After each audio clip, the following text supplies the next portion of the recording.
안녕하세요. 바울은 디모데에게 복음에 대한 우리의 의무를 권면하고 있습니다. 오늘 본문은 디모데후서 1장 8절에서 18절입니다.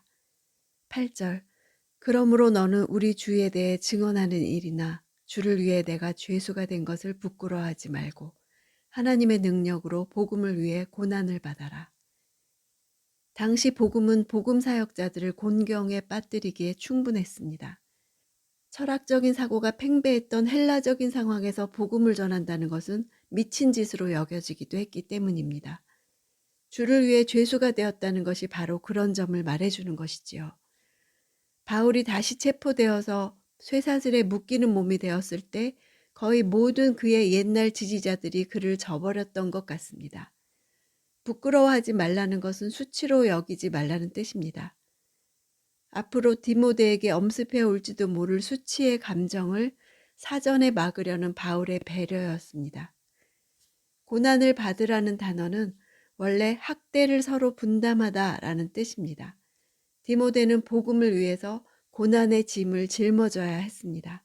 자신의 힘이 아니라 하나님의 능력으로 감당하는 것이라고 말해주고 있습니다. 9절. 하나님께서는 우리를 구원하시고 거룩한 부르심으로 불러주셨다.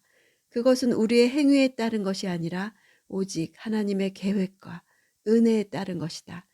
이 은혜는 영원 전에 이미 그리스도 예수 안에서 우리에게 주신 것인데, 여기서 구원이란 단어는 원래 위험이나 병으로부터 구출되어서 안전케 되는 것을 뜻합니다.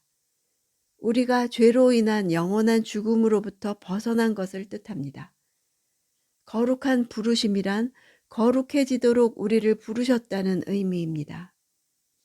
우리 구원을 성취하는 것은 하나님의 계획과 은혜입니다. 그 은혜는 예수 그리스도에 의해서 실행된 역사적 사역에 확고하게 근거를 두고 있습니다. 그분은 죽음을 패하셨습니다. 죽음은 죄의 결과이지요. 10절. 이제는 우리 구주 그리스도 예수의 나타나심으로 인해 드러나게 되었다. 예수께서는 죽음을 패하시고 복음으로써 생명과 썩지 않을 것을 밝히 드러내셨다. 이제는 그러나 하고 구절과 선명하게 대조됩니다. 영원전부터 계획된 은혜가 드디어 역사적인 사건으로 실현되었다는 것을 말합니다. 곧 그리스도께서 오심으로 드러나게 되었다는 것입니다. 예수께서 이루신 것은 하나는 패하고 하나는 드러내신 것입니다. 죽음을 패하셨다는 것은 그리스도인들에게 육체적인 죽음이 영원한 생명으로 진입하는 문이 된 것입니다. 생명과 썩지 않을 것은 동일한 것입니다. 죽음이 썩는 것인데 반해서 생명은 썩지 않는 것입니다. 11절. 그리고 이 복음을 위해 나를 선포자와 사도와 선생으로 세우셨다. 사도로서 복음을 공식화했고 선포자로서 사자같이 선포했으며 선생으로서 가르쳤습니다. 사역으로서 선포와 가르침은 구분됩니다.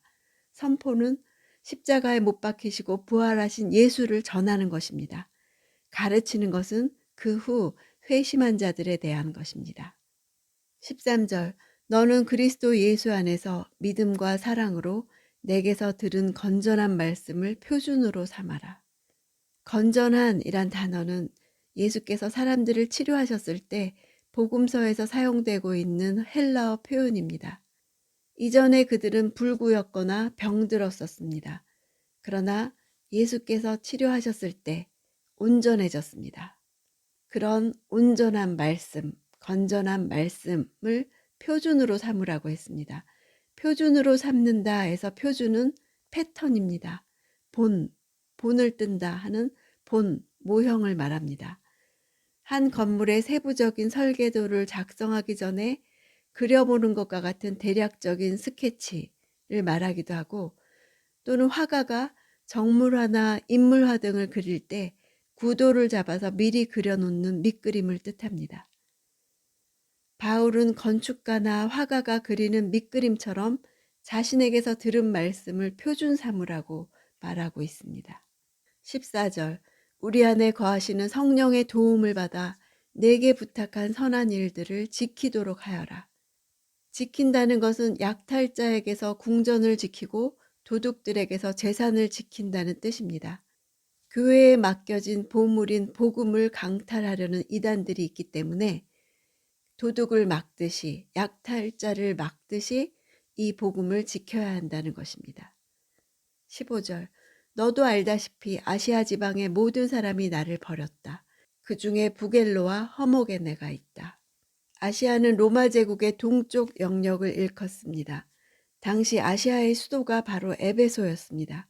그곳은 바울이 3차 선교 여행 중에 3년 동안 전심전력으로 복음을 전한 곳이었습니다. 복음을 완강하게 지키던 바울의 체포는 아시아의 교인들에게 이제는 그리스도교가 끝난 것으로 보였습니다. 바울을 버린 자들은 바울이 재판받을 당시에 법정 증인이 되는 것을 거절했거나 그에 대한 원조를 거부했을 것입니다. 그중 부겔로와 허모게네가 주동자였을 것입니다. 16절에서 18절, 주께서 오네시보로의 집에 긍휼을 베푸시기를 빈다. 그는 내게 자주 기쁨을 주었고 또 내가 쇠사슬에 매인 것을 부끄러워하지 않았다. 그가 로마에 있을 때는 더욱 열심히 나를 찾아와 만나 주었다. 그날에 주께서 그에게 주의 긍휼을 베푸시기를 빈다. 너는 그가 에베소에서 나를 얼마나 많이 도왔는지 잘 알고 있다. 바울이 투옥된 장소가 로마에 있는 그리스도인들에게 알려지지 않았기 때문에 오네시보로는 바울을 열심히 찾다가 드디어 발견했습니다. 만나 주었다는 발견하다라는 의미가 있습니다. 오네시보로의 끈기에 대해서 감탄하고 있는 바울의 모습을 그려볼 수 있습니다. 여기서 바울은 언어 유희를 쓰고 있는데요. 만나다라는 단어는 휴렌입니다. 오네시보로가 찾고 찾다가 자신을 만난 것 같이 마지막 날에 주의 긍휼이 휴레인 만나 주시기를 비는 것입니다. 죽음을 눈앞에 둔 사도가 그리스도께서 죽음을 패하셨다는 복음을 선포하고 있습니다. 오늘날 우리는 죽음의 두려움 앞에 떠는 현실 속에 살고 있습니다. 우리의 모든 능력을 다 동원해서 죽음을 피하기 위해 안간 힘을 쓰고 있습니다. 바울이 갇힌 것은 교회의 끝이라고 여긴 사람들이 있었습니다.